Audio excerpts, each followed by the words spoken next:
Hello, in this presentation we will generate reports including a journal which we will use in order to analyze the adjusting entries we made at the end of the month as well as the reversing entries we made the day after. We will look at those and compare them in contrast to the balance sheet and see how those journal entries have affected the balance sheet as well as the income statement within QuickBooks Pro 2018. We will then export these reports to Excel. If you've been working along with us, we will be continuing with the Get Great Guitars problem. If not, that's okay. We will be looking at a few reports, including a journal, to see how we can assess the journal, how we can use the journal in order to see what we have done and whether we have done it correctly. Also taking a bit of a look at debits and credits in terms of the journal, which we haven't seen too much of within QuickBooks. We won't be recording debits and credits, but we'll use the journal to see what QuickBooks is really doing as we've used the register, and we'll look at the balance sheet and the income statement and then print all those out, or export them, I should say, to Excel.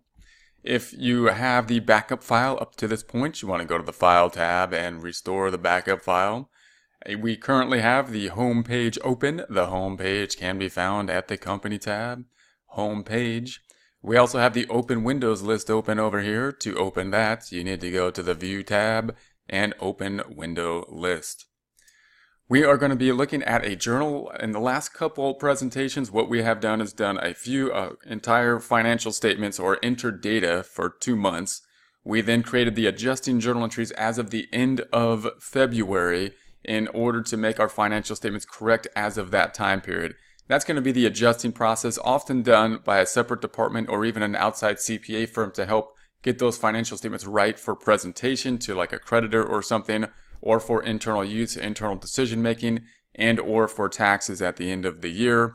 In doing so, we made some adjusting entries, and some of those we actually need to reverse, or they're going to kind of mess up our normal processing of recording transactions within the system, and therefore we reversed them. So what we're going to do now is take a look at what we put in there and see what we put in there, why, how can we assess what happened to it. And this is a good process if we're doing the adjusting entries, if we want to learn a bit about the debits and credits process, and or if we're working with a CPA firm and we're trying to see what they are doing and what they have entered into our system and how it may be affecting what we do or not, how well that process is taking place, and maybe some areas where it could be improved upon. So in order to do that, we will start off going to the reports up top, and we're going to scroll down to the accounting and taxes, and we will then go to the journal. So we're looking at the journal report, and we're going to say OK here. Here is our report. We're going to change the date range. We're going to change it to the point in time that we made those adjusting entries, which is the end of the time period we made the financial statements, which in our case was 02/28/21, the end of February 28th, 2021. We are working in the future, and we're going to keep the same date, 02/28/21. We're only looking at those transactions that happened on this date, and more specifically, we're looking at the transactions that were the journal entries, the adjusting entries we made. What we want to do then is try to look by type. Now, instead of using journal entries, in which case we can search by journal entry, we used the register, the general journal, most of the time. This is the type of transaction we used. So when we look at the transaction types here, we see that we have checks, we got the sales payments, we got the liability check, we got the bills. When we did our adjusting entries, we didn't use the forms typically to do them. What we did is we entered general journals. So if we sort this by general journals, we can get an idea of what it is we have done in terms of the adjusting process at the end of the month. If you're working with a CPA firm, by the way, they're probably not going to use the general journal. They're going to use journal entries, and then you can search this by journal entries. But in essence, we're going to see what has been done in terms of debits and credits. So this report's a bit different than what we have seen before. You'll note that it does have a debit and credit column, and we can see the debits and credits.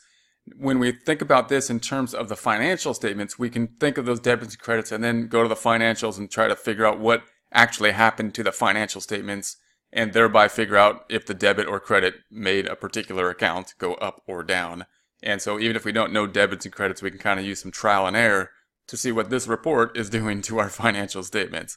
So what we're going to do is sort this report. So we're going to go to the top here, customize reports, and we will want to sort this report here. I'm going to sort it, and we're going to sort it by type. Sort it by type there, and we'll just say OK. And now we can scroll through and we can find that the sorting that we want, we sorted by this column. So here's all the journal entries that we made. And so we can see the debits and credits related to these journal entries. So here's journal entry here for office furniture, and we debited office furniture and credited the loan payable. And then here we debited loan payable and credited the current portion. And then here we had loan payable current, and then that was a credit, and we debited loan payable. Here we credited the interest payable and debited interest expense. Now it would be even better if we had put a memo in all of our adjusting entries that they were adjusting entries, as we did with this one and this one. That would be useful. Memos are nice. It would be good to take the time to do that.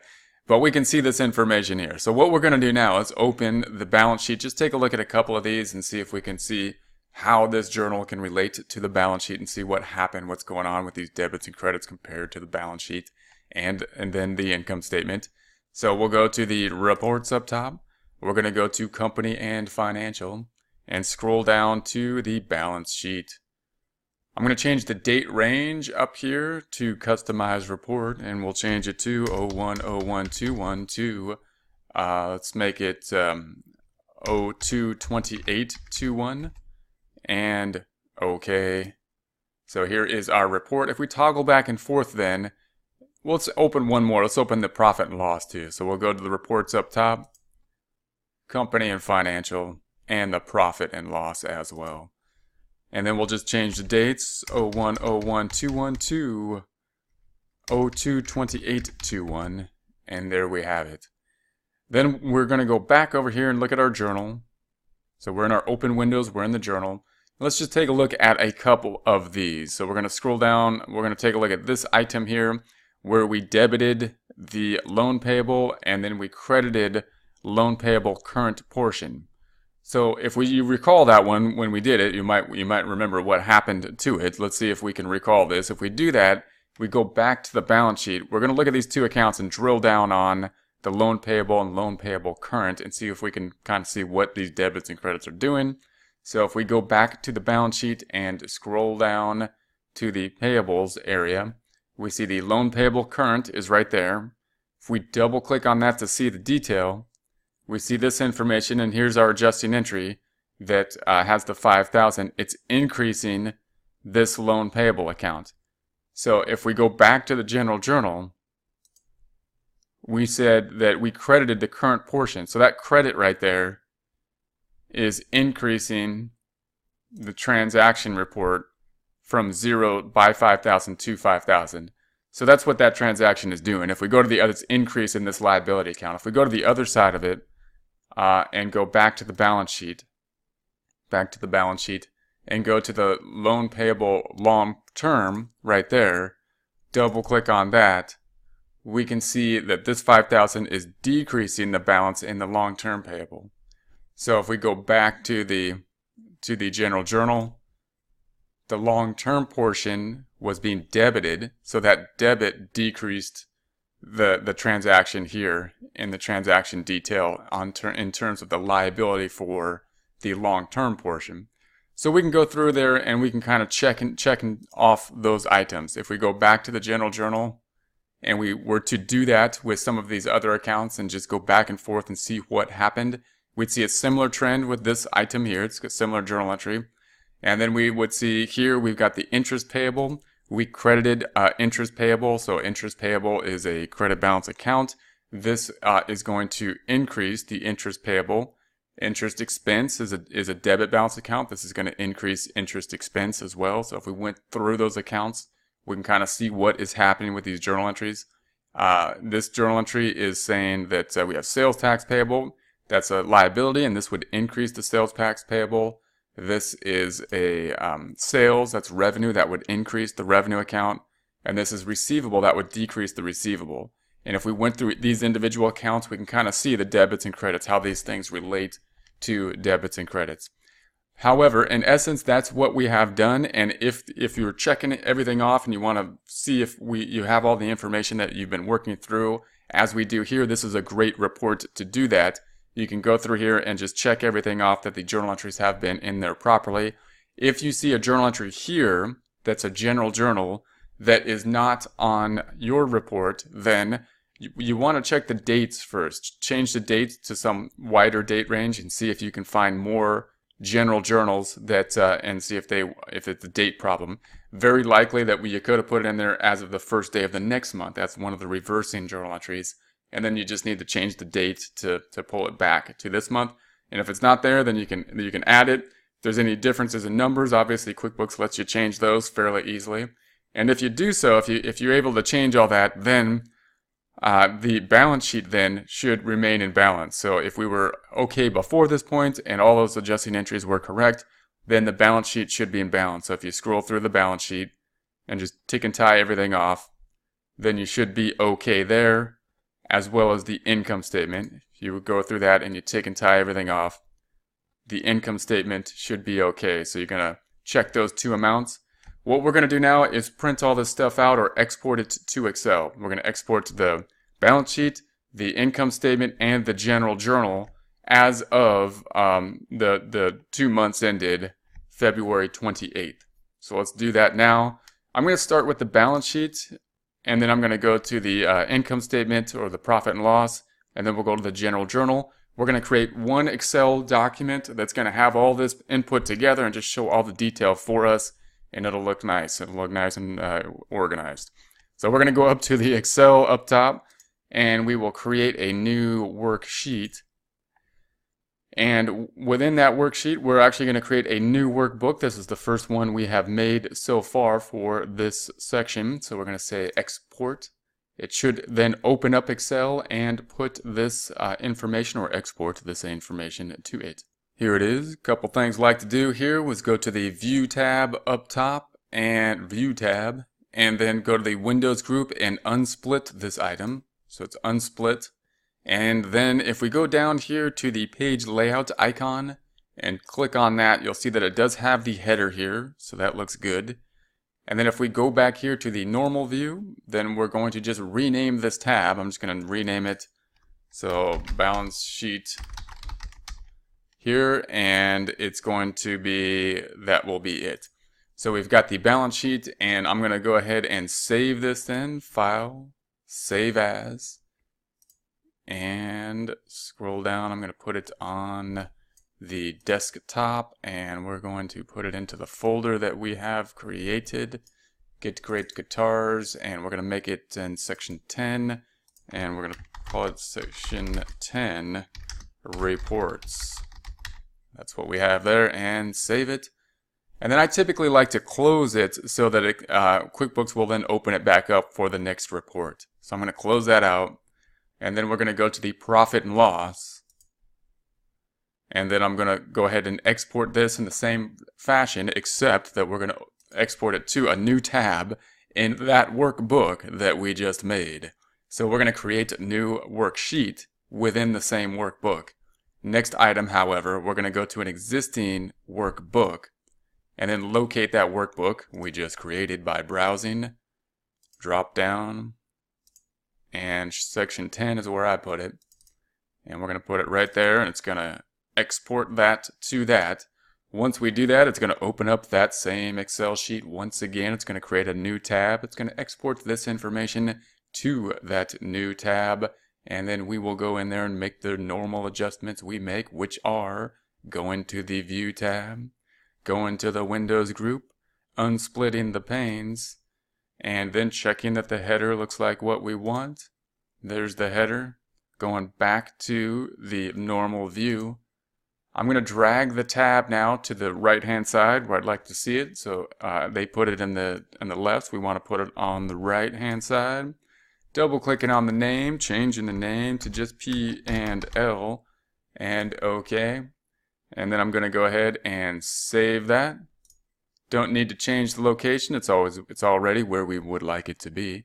And so say yes. So all we need is this floppy disk icon, which no one really knows what a floppy disk is anymore, but we're going to go ahead and close that out. And then we're going to go to the journal once again. We're going to print the journal now. So we'll do the same thing. Going to go to the Excel. We're going to create a new worksheet. And it will then go to an existing workbook, however. We're going to browse within within our computer. And there's the workbook we want it to go to. Double clicking on that. And then exporting. Should then open up Excel, create a new tab, export this information to the new tab. Once it does so, then we will go do our normal adjustments, including changing the View tab so that the split screen is gone, and changing the name. So we will go to the View tab. We're going to go to the Windows, unsplit that. We're going to pull this to the right-hand side, all the way to the end. And I'm going to call this Journal Entry Report. And then it's going to be as of 02/21. And note that this one, if we go to the Page Layout tab, is clearly not on one. This is not how we would want to print this. Would not want to present this to somebody. So in order to fix that, we can work on that and adjust that so when we do have to print it, then it looks a little nicer. And so what we're going to do is make it landscape and first, and see if that changes our problem. So we'll go back to the normal view. We will go to the File tab. We're going to go down to Print option, and we're going to change this portrait orientation to the landscape orientation, and see if that does what we would like it to do. If I scroll down, it looks better, but I still got these other columns on the other sheet. So if that's the case, I'm going to go back, and the landscape didn't quite do it. Now I could try to change a couple things, like these columns don't really need these empty columns. So I could try to go back and delete all those. I'm just going to delete the empty columns because I don't need those, and see if that changes and puts it back on the one page as we would like it to do. So I'm just clicking on the column itself, right-clicking and deleting the columns, clicking the column, right-click and deleting, and clicking the column, right-click and deleting, clicking the column, right-click and deleting. And it looks like that did pull us right into where we need to be. So if we go back to the File tab and we go back down to Print, we see that we do have everything at least on one column wide. It's more than one page, but it is one column wide, and that's really what we want here. Now if that was not the case, if it wasn't the case that it fit, we could go back to the Print screen and go to Print. And if we couldn't figure anything out to adjust the margins, the last resort is to go to the scaling option down here. You don't want to fit it to one page because that doesn't make any sense. It'll make it really small. So just to show you, see how it makes it really small, because we don't want it one page long. We just want it one page wide. So if we had to, we could go to fit to all columns to one page, and that would do pretty much the same thing. But that's kind of a last case resort. So to do that, if you could do that, if you can adjust the margins, then it won't make the size all funny. And when you have multiple tabs that you'll be printing, you won't have all the funny different tabs with different size text and whatnot if you can just adjust the margins. All right, going back to QuickBooks. Now we're going to go and we're going to do the same thing now, but now we're going to look at the next day, the reversing journal entries. So we're back in the journal report, but we're going to change the dates now. We're going to change the date to 03/01/21 and 03/01/21. And so now we have these items here that are just these reversing entries that we had. And so there was a couple of them that we had these reversing entries for. And these are items where we're saying the adjusting process is necessary to make the balance sheet correct as of the balance sheet date, but it messes our normal process up in the following time period. So what we're going to do is the system we're going to put together is that we're going to put in the adjusting journal entries, make the financial statements, issue the financial statements as they should be in accordance with the accrual principle. Then we're going to reverse these things as of the first day of the next time period, putting us back to the process that we are in, the process that works for our normal day-to-day transactions. Or in other words, if you think about it in two different departments, we're going to do we're going to have the adjusting department as of the end of each month or each year do the adjustments needed to have external reports, internal reports, and the tax returns all done properly. And then we're going to reverse that information so that we can do what the other department does, the normal accounting department process, which will put us back into the normal routine that we will have done. So these are going to be those reversing entries that we had here. And so there's going to be these three. Again, you can go back and forth to the balance sheet and the income statement and see what happened here. If we go to the balance sheet and we change the range to ending now at 03, I'm going to make it the end of the month, 31/21, and say enter. Then you can go through some of these reversing entries and say, okay, what do we do on these journals? For example, we can go down to this item here where we had the merchandise sales and the accounts receivable reversing for that 525. If we go back to the balance sheet and we scroll up to the accounts receivable and double click on that item, we should see a reversing entry for the 525. So here it is on 5/1, the 525 here on 3/1, the 525 here. And so if we look at what happened here, we could see the 525 here, and then this was the adjusting journal entry that happened. Here is the reversing journal entry, and here's the actual invoice. So if we were to read this out, what would happen? We said, well, this invoice went in there as of the date 3/2, but it should have been in there as of 2/28, the month that we were making the reports for, rather than going and adjusting the dates here, because we may not want to do that. Many systems won't let us do that. And there might be some other reasons we don't want to adjust the date, including we might have a purchase order tied to it and some other things tied to it. So we would rather keep the paper trail there. Therefore, we made an adjusting journal entry to reverse it as of 3/1, and then as of 2/28, there's our adjusting entry, and then we reversed that entry as of 3/1 to put us back in essence to where we originally were. These two then canceling out, the original invoice being the only invoice that's really affecting the books after that point. So these two journal entries are us making the financial statements where they need to be, the adjusting department being us, making the journal entry where they need to be as of the end of the financial statement, and then reversing what we did so we don't mess up what has already been done through the normal accounting system, which may have been done perfectly properly in accordance with the normal accounting system to do what we need to do there. So in essence, you can go back through there, but I'm going to close this out, and we're going to go back to the journal entries, and we're going to then print this out in the same format and have this information there as well. And this is often one of the areas, if you do have an outside CPA firm or something helping you out with the adjusting entries at the end of the year, and you see something funny happening at the end of the year, or some accounts that you don't understand, and if it's messing things up, it might be that this reversing system isn't being put in place properly, and you might want to look at these reversing entries and see if there's any way that you can make the financial statements right as of the end of the month and still have a system of reversing them so that you don't have to do it yourself, that you can go with your normal process and have that system set up as you go. So let's go ahead and export this. We're going to go to Excel, and we're going to create a new worksheet. However, we're going to put that in the existing workbook, and we're going to browse, select the workbook that we want, and then export.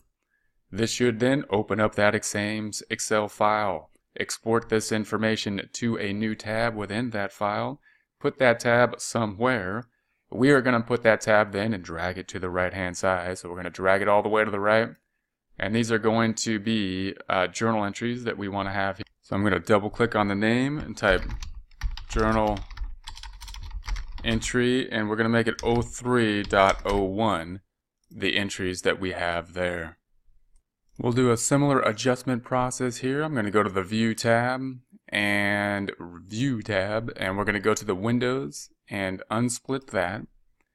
And if we go to the page layout item, we can see that we have the headers here. We can see it's not printing as we would like, so I'm going to go back to the normal view, and then I'm going to go ahead and delete all the columns as we did before. And I deleted the total column, and there's only one total there, so I'm going to go ahead and delete that as we did before.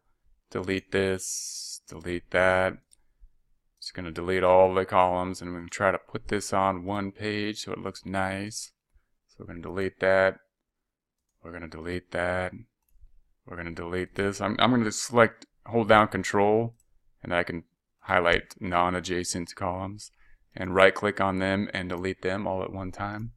And that looks like it does what we want. If we go back to the File tab and go to the print screen, we have, even in the portrait orientation, looks like it's doing what we want there. If we want to keep it in conformity, we might want to put it into landscape to make it look like the other reports, so when we print them out they all are going the same way and whatnot. So I'm going to close this back out in any case, and that's going to be the end. Those are the reports that we want to have here.